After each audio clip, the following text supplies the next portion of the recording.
মুক্তি লাভ করুক। সেই দুষ্কৃতিকারী কারো জানে?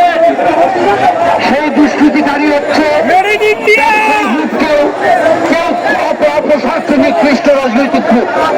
আজকে ভোলা একটা ভালো হসপিটাল থাকলে ব্যাগের ছাতার মতো এতগুলো ক্লিনিক হতো না, আমরা ট্রিটমেন্ট পেতাম।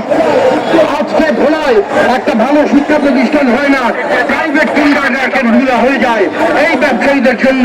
তারা প্লিজ চায় না। এই ভয় কুসংস্কারের ছন্দ যদি থাকে তাহলে বেহেশতের টিকিট বেচতে পারবে না কেউ। সুতরাং মানুষকে অন্ধকারে ফেলে রাখার জন্য এই ব্রিজ না হতে দেওয়াটা বলে বিশ্বাস করি।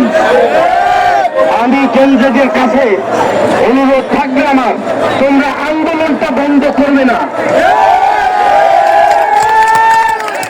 তোমরা আন্দোলন বন্ধ করবে না। অন্তত এই সরকার থেকে আমরা হ্যাঁ সূচক একটা উত্তর চাই।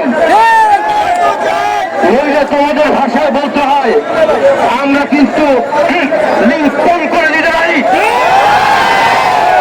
খোদা হাফেজ। বাংলাদেশ জিন্দাবাদ। তারেক রহমান জিন্দাবাদ।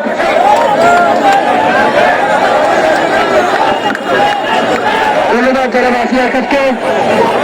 এই মুহূর্তে আমাদের মাঝে গুরুত্বপূর্ণ বক্তব্য আসছে জনাব ফয়সাল কবির সম্মান বক্তব্য নিয়ে আসছে